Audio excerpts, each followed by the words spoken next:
The hair. I know, it's the full rainbow. I mean, he's looking good. He had stylish hair last time. This is, I would say, a step up. That is so bright, too. It's fresh. Yeah.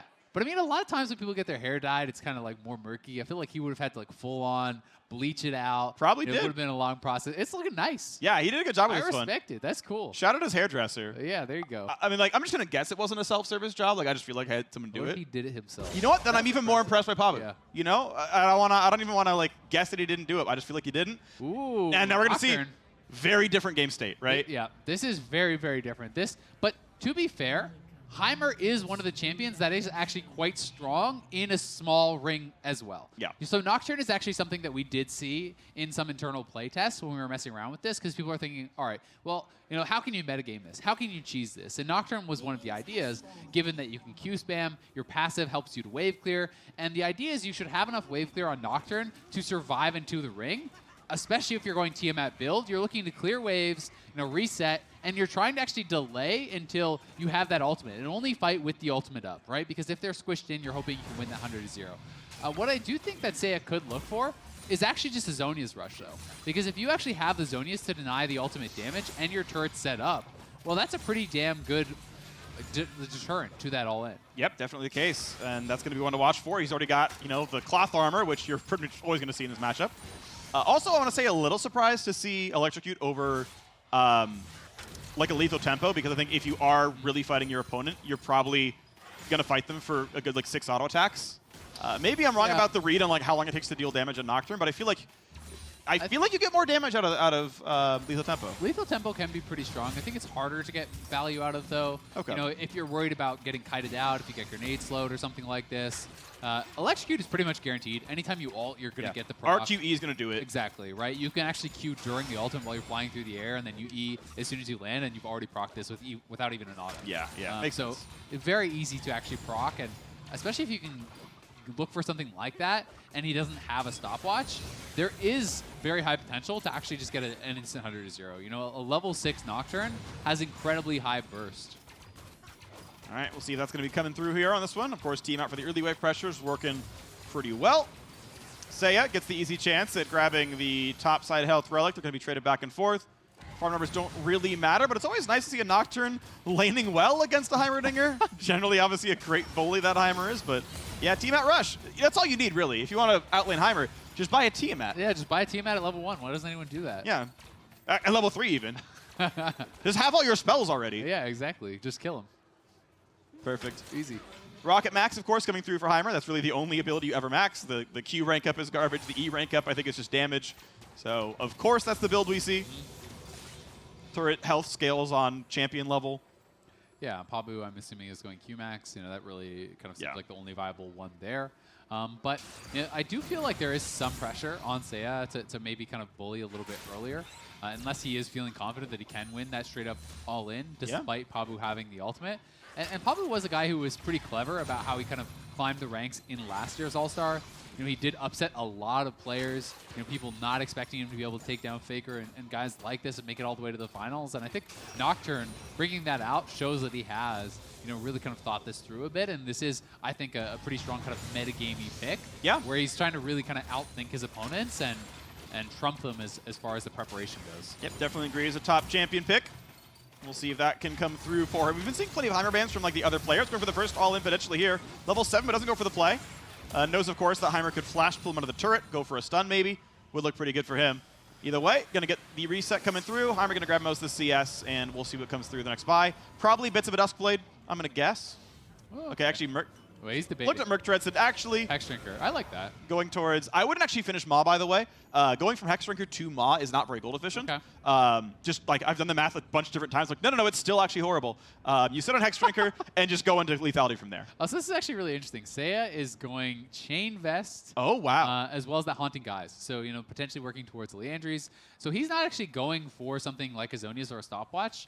This is something that becomes effective in an extended trade. I actually think that Stopwatch and Zhonya's is just way more effective in the 100-0 all-in, though, because you can actually Stopwatch and immune the ultimate damage itself. And that is such a big deal.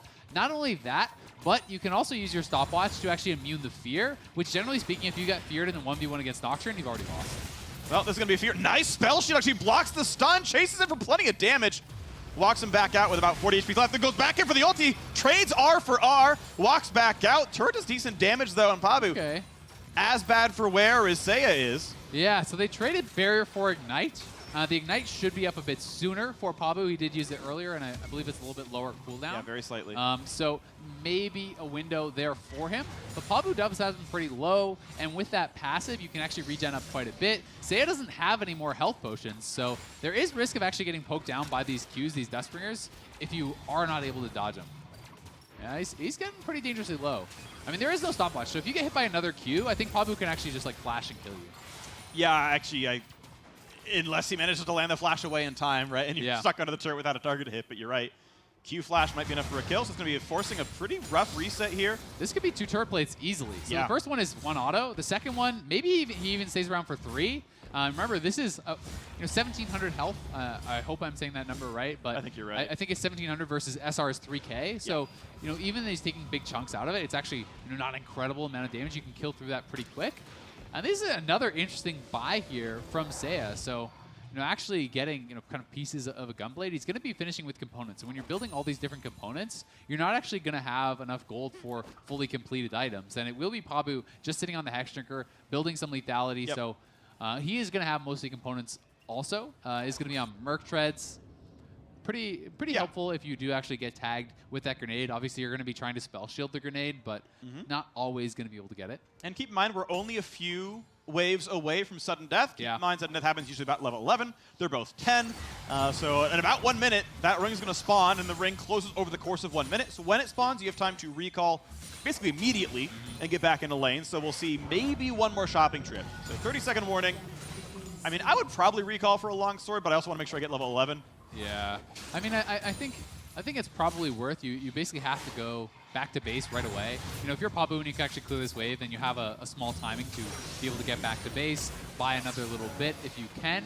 We'll see if he does decide to actually look for that reset. I think it would be pretty smart, but it seems like he's just going to stay around. And at this point, you don't really have much of a chance to go back.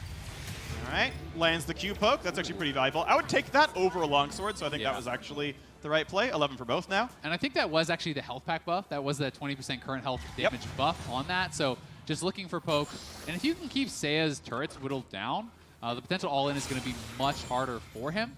Seiya does have a pretty interesting set of components here. I do tend to favor the itemization for Pabu pretty heavily. I think that he's setting on a really good kind of set of items here. I certainly like Hex Drinker more than I like Chain Vest. Yeah. I think as an item overall as the wave clear continues. And keep in mind, if you wave clear, your opponent has to tank the minions in your wave because they can't run back and let the turret help. So like one more Q and Heimer's stuck inside the turrets. Here comes the flash in for plenty of damage. Barrier comes on top. A lot of fights back and forth, but Pabu's running out of health. Gets the fear, flashes them out, knocks down the turrets, but where can he go? The minions! The minions will win by themselves if he can land 1 Q. Needs to land some poke.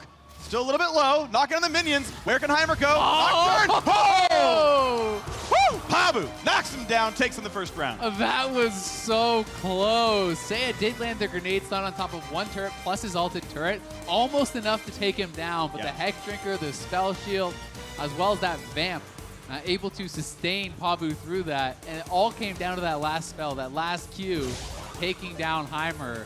This was incredibly close. So Pabu pops the ultimate, he loses vision. So he flashes into the brush to get right on top. He uses the barrier, uses the spell shield, but Seiya did a really good job of actually waiting it out. Unfortunately for him, as the grenade stun landed, he got feared. So it's a full-on retreat for Seiya. Had he not stepped into that brush though, forcing the flash, this would not have even been close because it could have just been a flash follow for Pabu. But just the very edge of that Q did connect, and it looked like his grenade hit too. So this really was so damn close. All down to the Q, and Pabu, waiting for that cooldown. You can see he's at 140 right as it's up. Yeah, the grenade, I don't know if it would have been lethal damage, but that should have been rank 3E. It would have been rank 3E at 121 HP. So like if the Q doesn't land, Pabu's dead. So Seiya was, literally a 1/10 of a second from winning that one. Yeah. Right? Played it out pretty well. The health bar just high enough to survive it, but at the end of the day, Pabu moves forward.